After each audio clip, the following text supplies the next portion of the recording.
خوست ښار کې د اوړو او نورو لومړنیو خوراکي توکو بیې په بېساري ډول لوړې شوې دي. خوست ښار کې د خوراکي توکو او په ځانګړي ډول د اوړو نرخونه نږدې 2 برابره لوړ شوي چې ګڼ شمېر خلک یې له ستونزو سره مخ کړي دي. خلک د نرخونو له دومره جګوالي راضي نه دي، خو سوداګر بیا له بهرنیو هیوادونو سره تړلی اقتصاد د نرخونو د لوړېدو اصلي لامل بولي. بل لور ته سوداګرۍ خونه روان حالت ته اندېښمنه ده، خو د بیو ټیټېدل له ګاونډي هیواد پاکستان سره تړلي بولي. د کورنیو جګړو له امله چې میلیونونه خلک یې ووژل، ترڅنګ یې د هیواد اقتصادي زیربناوې هم په بشپړ ډول له منځه تللي چې نن پکې د خلکو ژوند د ګاونډیو هیوادونو تر اقتصادي اغیز لاندې چلیږي. تازه خوست ولایت کې د اوړو او نورو ټولو خوراکي توکو بیې د تمې خلاف نږدې 2 برابره لوړې شوي چې خلک دې حالت ته حیران دي.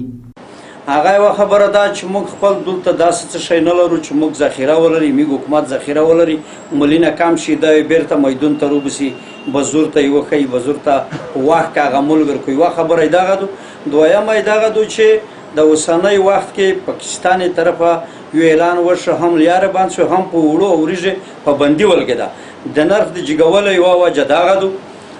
موږ د خپله په اوړو نه هغه د په اوړو نه د لیار خلوص د رښتیا چې لیار خلوص په هغه چې دی بیا خپل ضرورت ورته لري یا بیا په میږ نه اخ کوي، خو مقصد د اوړو باندې بیرته د اوړو داسې کې مشوره چې پاکستان لیاره بند کړي، چمن لیاره بند کړه، ترخم لیاره بند کړه، خرلڅۍ لیاره بند کړه، په ګلونخون یا بند. د نرخونو بېساري لوړېدو عام خلک تر نورو ډېر ورخطا کړي، وایي نشي کولی په دومره لوړ قیمت اوړه او نور خوراکي توکي راونیسي. ولا راغلی خو وړو چې وړه به واخلم، غلا به واخلم، خو دلته چې راغلم زه چې بیه مې کړه په 3000، چې پاسه په 3000، یوه تروړه د مخکې به په 100 200 داسې وه.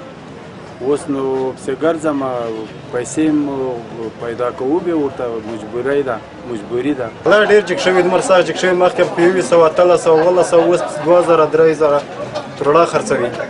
هغه جوړېږي پیسې والا که موږ جوړولی شو 2 تروړې 3 4 تروړې موټر ته وچو، هغه پیسې نه پرې کوي چې پیسې نه کېږي. پوښتنه دا ده چې ولې د غلام خان بندر له پرانیستې سره هم د بیو په کنټرول او ټیټوالي کې د پام وړ تغییر نه راځي. خو سوداګرۍ خونه بیا د دې پوښتنې په ځواب کې وایي پاکستان په خپله افغانستان ته د اوړو راکړه ورکړه درولې، نو ځکه یې پر بیو هم لوړ تاثیر اچولی. دا چې په خوست کې ځینې قیمتونه لکه اوړه او نوره خوراکي موادو کې یو څه په قیمتونو کې لوړوالی راغلی دی. دې همدا علت دا ده چې پاکستان او هند ترمنځ اړیکې خرابې دي او دوی هغه ستراتیژیک ذخایر چې د جنګ لپاره باید ډک ولري، د هغې په خطر باندې دا شیان بند کړي دي. ولې زموږ سوداګر چې کلونه په عنعنوي ډول پاکستان نه اوړه راوړي، اوس موږ د منځنۍ اسیا، قزاقستان او نورو هېوادونو نه د خوراکي موادو خریداري کړې ده. په زیاته پیمانه سره به په ډېر لاړ وخت کې په بازار کې بیرته سمون نه شي او هغه قیمتونه چې لوړ شوي دي هغه به ټیټ شي. که څه هم له ګاونډیو هیوادونو او په تیره بیا له پاکستان سره په سوداګرۍ ټینګار شوی، ولې پاکستان بیا تجارت د سیاسي ګټو قرباني کړی او ډیری وخت یې له افغانستان سره ځینې ترانزیتي او سوداګریزې لارې تړلي چې افغان سوداګرو ته یې میلیونونه ډالر زیان اړولی.